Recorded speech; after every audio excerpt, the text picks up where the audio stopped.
Hey everybody, welcome back to what looks like the last video we're going to have, at least that I make for this class. So before we begin, I just want to say thanks for you guys for sticking it out and kind of hanging in there with me. I know this isn't an ideal situation or anywhere close to it, but we're kind of doing the best that we can. Hopefully you guys still got something out of this course. If you guys want, I can give you some links to any of these videos that have been put on YouTube. You guys can look at them. Going forward, if you ever need a refresher, of course, you guys have my contact information. So anything you need, whether we're in class or not. Sorry about that. Anything you need, whether you're in one of my classes or not, or whether you're still in school or not, shoot me a text or an email and I'll always help you out if I can. So going forward with this video, so what we're going to do, there was a task sheet that I had assigned earlier in the class and ended up kind of backtracking on that because we didn't have all data access yet. So we're going to use that today. We're just kind of making that one up. It's more about service information, but we're going to use kind of what we're talking about here. It's task sheet 841. Again, it's kind of more about service information, but I'm going to walk you through some fuel trim stuff that we kind of discussed yesterday in the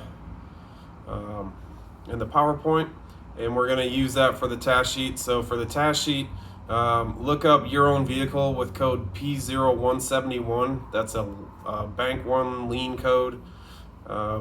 Just look through that document and see, just kind of list me some steps that you guys would follow to try and track down one of these lien conditions. But I'm going to show you a quick and easy way that I do it on the truck using a scan tool and some brake cleaner. Pretty common trick. Maybe you guys have seen it before, maybe not, but that's what we're going to do today. We'll have the task sheet and then we will also have a quiz. So we're going to head over to the truck and we'll get started. Alright, so I got the truck running. I have our data display pulled up. So we've got up at the top here our fuel trims, short-term bank 2, short-term bank 1, and same for long-term. So right now this is what my truck looks like running normally. So remember, fuel trim is kind of like a fuel correction. So this is our adjustment to our air-fuel ratio as the vehicle's running. Short term is exactly what it sounds like. This is kind of adjustments it's making right now as we go. And long term, it's going to be kind of an adapted learn over time. So if our fuel trims are counting up or down, I guess if they're headed in one direction, too far for too long, we'll add one to our long term and then kind of start back down at 0 down here. So this is what it looks like kind of normally. You can see we're not straying too far from 0 on either of our short terms. So when it goes positive, it means it's a little lean. So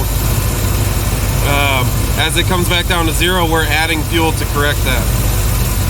So this is just kind of what the computer, what the PCM's doing with this thing, adjusting air fuel as we go.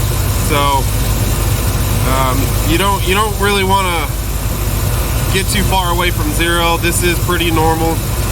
But what I'm gonna do is put an air leak in this and then show you guys what that looks like and the steps we can take to track that down if we happen to have a problem like that.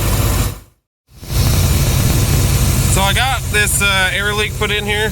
What I did is I pulled this vacuum hose off just a little bit. So we're drawing a little bit of extra air in there that our mass airflow sensor isn't picking up. So this has been running for a minute. You can see how much different it looks on our short term and long term. Our short term is climbing all the way up, and that has impacted our long term. It's trying to compensate for this big air leak, and it is having some trouble. It's not running real great. But this is a pretty extreme example, but if you have a decent size vacuum leak, you might see numbers this high. So next we need to find this thing. So this is where the brake cleaner comes in. I'm gonna grab that real quick and show you guys how we do this. So this is gonna be kind of hard to do one-handed, but we're gonna have to watch our short-term numbers. So what we do, we got to think about where we can get air leaks from.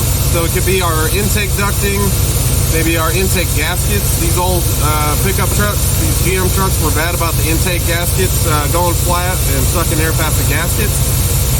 Maybe brake boosters, something like that, broken vacuum lines, any of those kind of things. But we want to think of those spots where we could have an air leak, and we want to spray some brake cleaner on there. We want to go like one at a time, and we want to watch these numbers. So what's going to happen if we have a big vacuum leak? It's going to draw that brake cleaner into the engine. It's going to burn it, and all of a sudden we're going to pick up that extra fuel on in our O2 sensors, and it's going to affect our short-term fuel trim. So we're reading up in the 30s right now. When this thing gets a shot of brake cleaner, those numbers are going to dip. And anytime you can hit a spot with your brake cleaner and see your numbers go down, that means you're getting close to the leak. You can start kind of fine-tuning where you're spraying this stuff to actually kind of dial in on where this thing is leaking from. So I'm going to hit this with some brake cleaner, and we'll see if these numbers dip down. This is a big leak, so you can tell a difference in running, but we dropped way down on our fuel trim. Now that it's burned up all that brake cleaner, it's going to start creeping back up. We're still running lean. But as we're testing around on this, we can, if we hit the right side of the intake and we find our numbers dip, well then we can look at what's on the right-hand side and hit those things individually and see if we can't get this thing to act up a little bit more. So really that's all there is to it. It's a pretty quick and easy way to dial in on some of these little intake leaks, whether you have a problem just came in off the street, or I used to run into this sometimes when reassembling engines, doing heavy line work. Maybe you roll a gasket or something like that when you're putting things back together, and you got to go back and kind of figure out what you did wrong. This is a quick and easy way to track those things down. So again, for the stat sheet, go ahead and look up your vehicle and give me some steps that it lists to track down a P0171 lean condition, which is what having this vacuum hose off will set that code. So give that a shot, and then we got a quiz, and that'll wrap us up for today. Thanks.